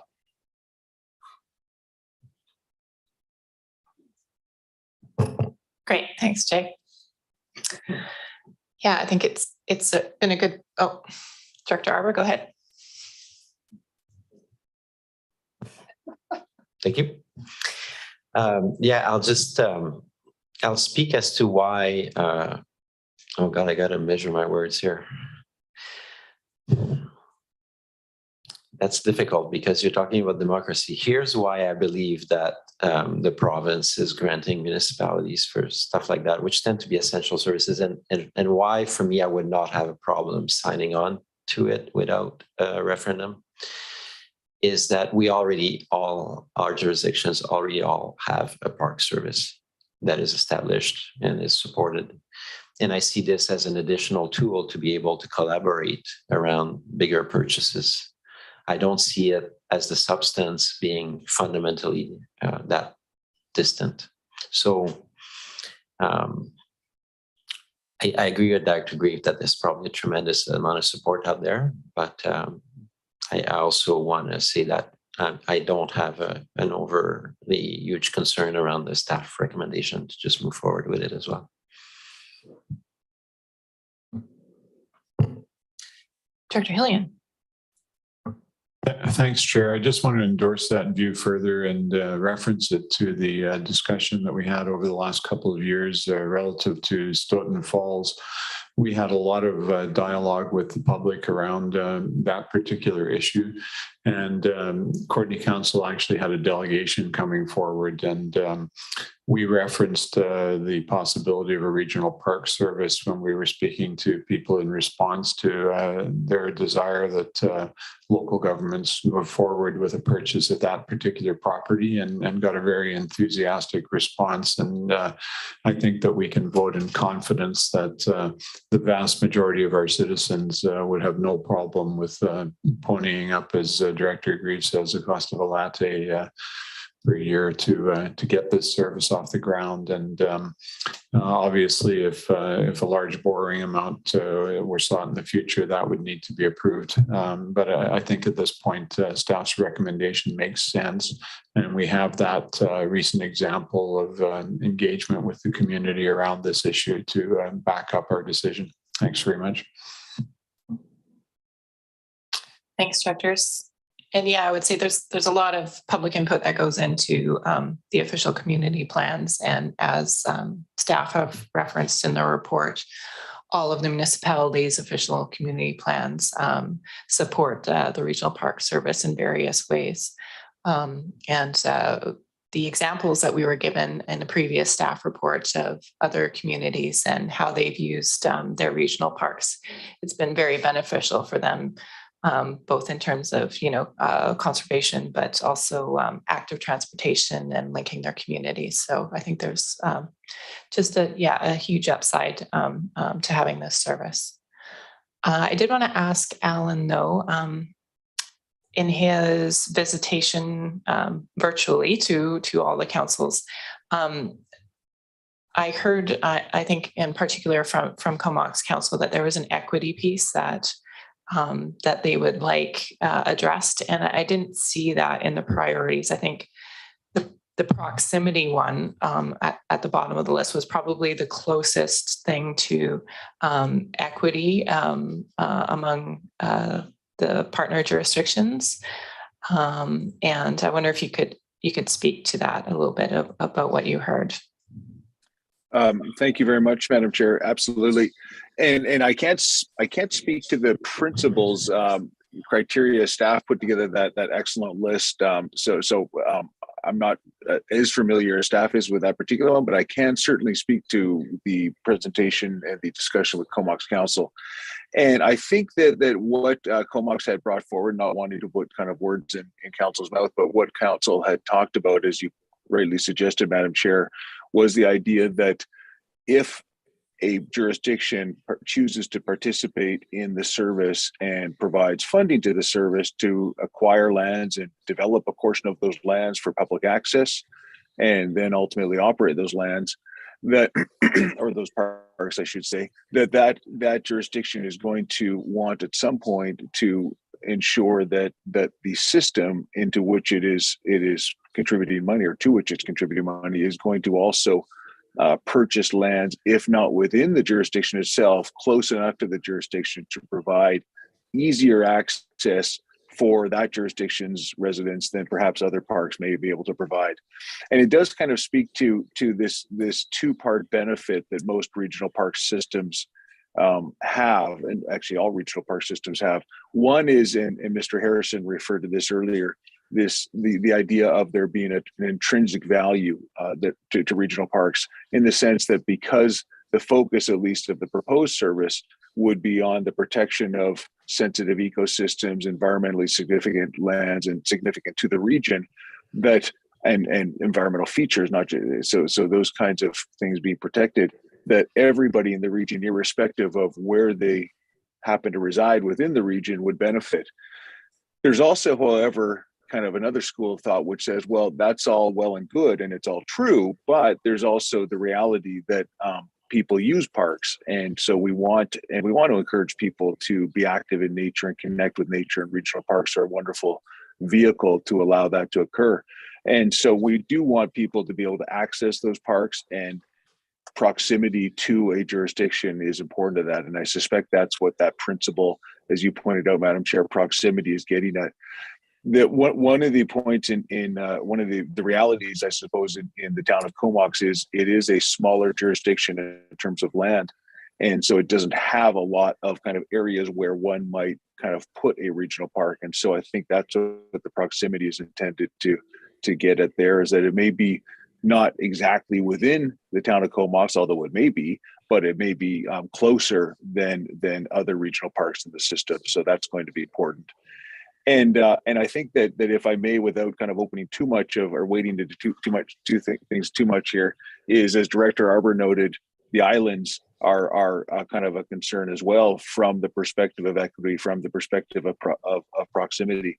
And so I think that again, most regional park systems try to ensure that in their acquisition criteria, and as those play out over time, over a 10-year period, for example, that most regional park systems try to ensure that there is not only a protection of regional ecosystems and sensitive and regional significant areas, but there's also a good geographic distribution of those acquisitions throughout the region, so that while we may not get a new park on Hornby Island or Denman Island, we'll get one closer to, and the same for Comox, and the same for Cumberland, and so forth.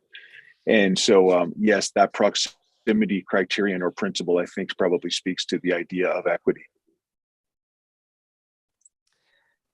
Thanks so much. And maybe staff could also, because Alan didn't come up with that list, if they could speak to whether that equity piece is within that proximity piece, and then maybe Comox could see whether they feel that's an adequate description of their concern. Doug DeMarso. There you go. Oh, no, that wasn't you. There you go.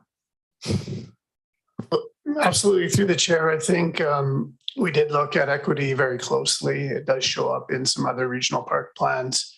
And not to repeat too many comments of Alan's, but one of the focuses was the geographical land base of this area.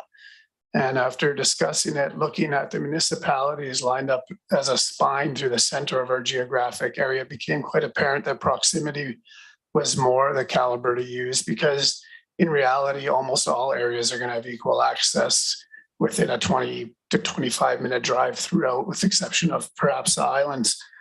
But knowing that, when we dive deeper into the research and background and looking at the strategic plans by the municipalities as well as by the regional districts, community park systems, and other higher level master planning documents, it became apparent that all areas do have something in their proximity. So it would really become more an opportunistic plan as it unfolded. So foreshadowing the strategic plan, we felt that we'd be able to meet all those objectives, including the islands for additional park space, just foreshadowing some of the strategic plan, which obviously has to go through public input. But I think proximity definitely replaced the word equity in our process as we went through this.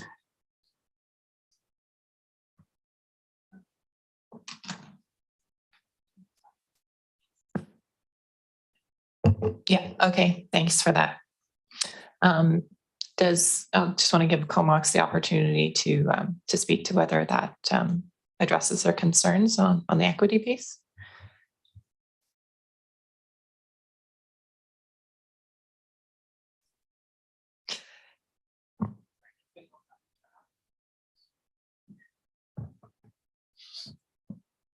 Maybe. Okay. Oh, there we go. Okay. Yeah, I think, I think our citizens will be in full support and actually expect us to support this service. It's just, it seems like it's limitless in terms of what we could be purchasing, because there are so many special areas. And within Comox itself, there aren't very many areas that would probably be eligible. But I know some of our citizens are concerned because some of the lands are in the hands of private developers, and they were wishing that we had the foresight to purchase them. So, there's always those issues. And we just, of course, didn't have any ability to do it because they were just too expensive. So, proximity is great. And the connectivity is also important for us. If we can get off our peninsula and connect into Courtenay and beyond, that's a really important aspect for us. But it's going to be really hard to decide because there are no bad areas, and there are so many that are so sensitive ecologically in the big picture and the small picture, depending on where you are. So I'm sure we're going to go ahead with this, or I'm pretty certain that we're in full support of this. It's just the devil is in the details, as always. Thank you. Well, thanks, Director Swift. And I believe we had Director Arbor next. Yes, the devil is in the detail. And if we go further down the rabbit hole of equity, I think we've already touched on the proximity of Hornby and Denman to access to those parks, when they already sustain for the regional benefit. I would argue many parks on the islands that are well attended by Comox Valley residents, but fully paid for by Hornby and Denman. The other part that I would give ammunition to Comox if there's concerns at the council table is that I did note that the requisition model is based on the hospital. So whereby you have 15,000 residents and I have 7,500 residents, we're going to pay the same total amount because our property assessments are about the size of the town of Comox. So when you want to talk about equity, we could have looked at other models. Many of our other services may combine a per capita or assessment or per capita or, but we chose the worst model in terms of, so Hornby and Denman are getting the double hit because they're gonna pay quite a bit for this. That's why I'll keep arguing that it'd be nice to see, just like Comox will, to see something to show for in proximity to your locale. Thanks. Thanks, Director. It was also brought up by Cumberland Council that they would like to see a mixed assessments and population model as well. I think Director Cole-Hamilton is next. Yeah, thank you, Chair.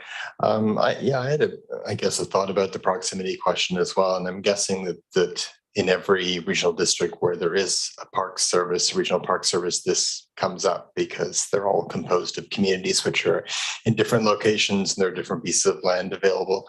I was wondering if this has proven to be a long-term aggravating factor to regional park services in other regional districts, and if it hasn't, what the best practices that have been identified so far might be to make sure that it is as little of an irritant or a friction as possible. I'm not sure if that would be Alan or Doug on that.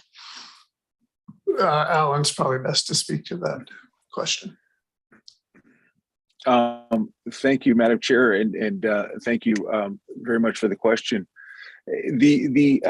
Yes, in other places, equity is always an issue in any regional service. Whenever we have a group of directors around the table representing different jurisdictions, even on a service that has kind of broad support among residents and among directors themselves, absolutely, there's going to be kind of the odd irritant, I think, as the director noted, which is a perfect word for it.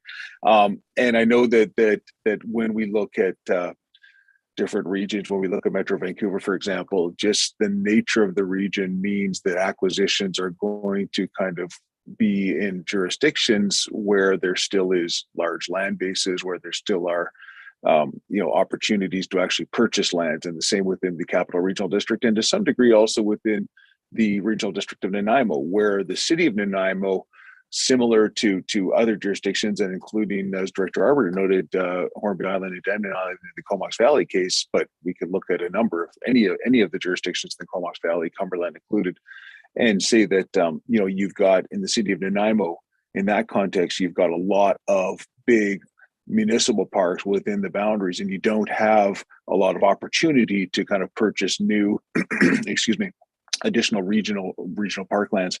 So yes, you do get those kinds of irritants in all of the different systems.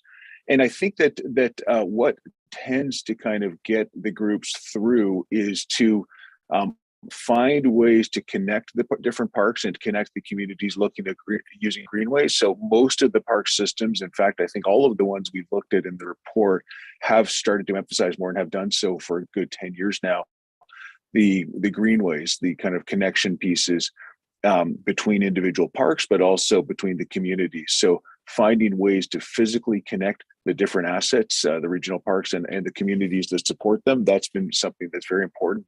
And then I think also just finding ways to continue to go back to look at those broader ecosystem, environmental, intrinsic value benefits, if you will, that the protected lands give to the entire region, whatever that region may be, depending on the case we're looking at, in terms of ecosystem services, in terms of protecting lands for future generations, in terms of finding opportunities for reconciliation through lands and those kinds of things. So playing up those benefits that transcend borders and finding opportunities as well to physically connect the different communities seem to be two ways that other regional park systems have managed that potential for conflict around the equity issue. Great. Yeah, those are some good takeaways from the experience of others. All right. I don't see any further lights. So I think we're at the point where we can call the question. It's a vote of the full board. We're on receipt. All in favor of receipt? Anyone opposed? That's carried unanimously, and there's a recommendation. Okay, Director Grieve has moved recommendation. Director Hamir has seconded. And it's that staff be directed to bring forward a service establishment bylaw for the creation of a regional parks and trail service, and further that participating area approval for the regional parks and trail service establishment bylaw be authorized to be given by director and municipal council consent pursuant to section 346 and 347 of the Local Government Act. And finally, that the regional park land acquisition principles provided in Appendix A to the staff report dated May 17th, 2022 be supported. Okay, it's a vote of the full board. Oh, Director Harbour, go ahead. Speaking on the motion, I guess, as you would expect, my only concern is the last and finally that the regional park principle be supported. So question to staff, when I ask for the consideration of improved forest management to be added as a principle, I just fear that unless I make a motion or amendment, sometimes those comments just never come back. So I'm just wondering if that would be desirable or if there's another process that we could look at. Thanks, Director. As I mentioned, the bullet is fairly broad, and I think that it provides the opportunity for that discussion as we further the process and move along. So I would be hesitant to add too much specificity to that particular principle. There's other themes and other priorities that may factor in, including agricultural based opportunities that we haven't talked about, but it may be something that is explored going down the road. So I would be hesitant to get too specific with the principles today. If the board's supportive of the document as it is, then that would be the base to move forward on. And I know staff have made notes on your discussion, and they wouldn't be lost moving forward. Okay, that seems adequate response. Thank you. And so we'll call the question on the recommendation. All in favor? Anyone opposed? Hearing and seeing none, that was carried unanimously. We're on to recommendation 2, moved by Director Hillian, seconded by Director Mccollum. And that is regarding the adoption of the Parks and Trail Service Establishment Bylaw, contribution of $275,000 to start. Is there any further discussion? Okay, it's a vote of full board. All in favor? Anyone opposed? That's carried unanimously. Thank you. How is everyone feeling? Do you want to break or should we move on to bylaws? Keep going. Okay. Now that the mics are working again. Okay, so we're on to bylaws for first and second reading. And the first one we have is 656 Rural Comox Valley Zoning Bylaw. Hamir has moved the first and second. Thanks, guys. And seconded by Cole Hamilton. And it's a vote of the areas. All in favor? Anyone opposed? And that's carried. We're on to first, second, and third reading. And for bylaw number 704, the Comox Valley Regional District Planning Procedures and Fees Bylaw. Move first and second. Moved by Grieve, seconded by Hamir.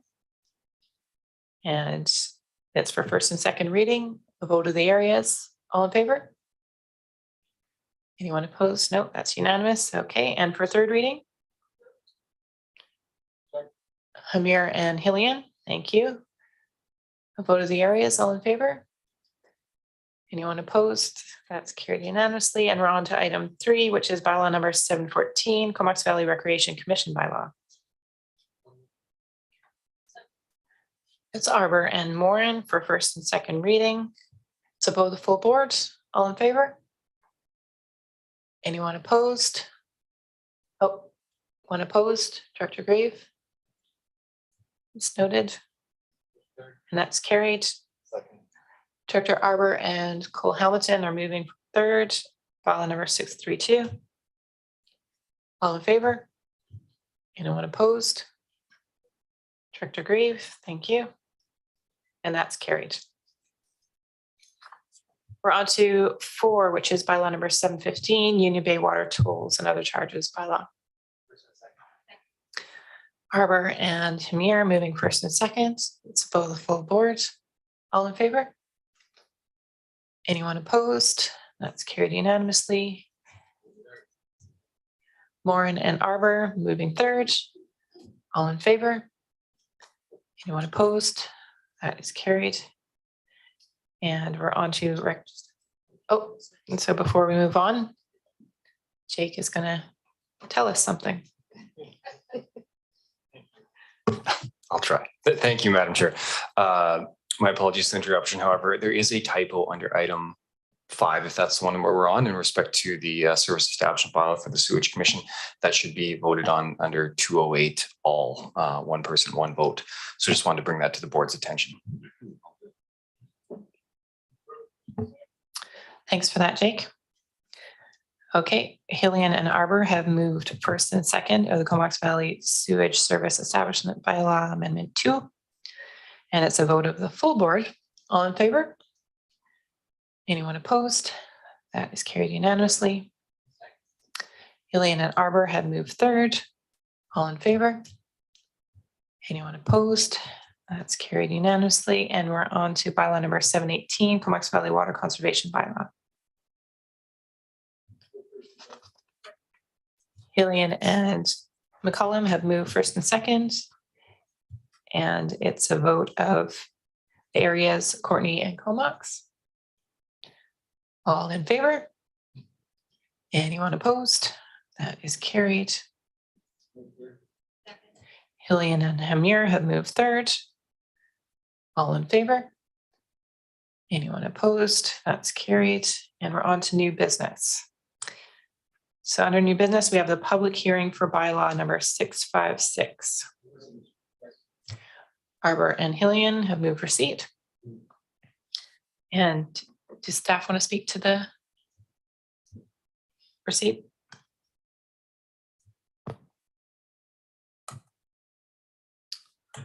Thank you, Madam Chair. This is the motion to set the date for a public hearing for the rezoning application. I believe this is Langlois Road. White is the applicant, and the property, the road is Langlois Road. And so the directors will be asked to just put forward a chair and first and second vice chairs to the public hearing. Okay, thank you. So I'll ask that whoever wants to move this motion, read it out and do the appointments along with that. Director Arbor, go ahead. The whole thing. Whereas the following bylaw has received first and second readings by the Regional District Board, bylaw number 656 being Rural Comox Valley Zoning Bylaw number 520/2019, amendment number 6 for White. And whereas pursuant to section 4641 of the Local Government Act, it is necessary to hold a public hearing on the aforementioned bylaw, therefore be it resolved that public hearing will be held on June 22nd, 2022. That's got a nice ring to it at 6 p.m.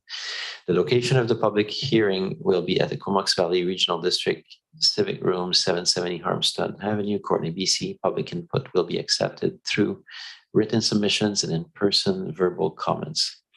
The holding of the public hearing be delegated to the directors from electoral areas A, B, and C, with Director Hamir designated as the chair and Director Grieve and Arbor designated as first chair and second vice chair respectively for the public hearing.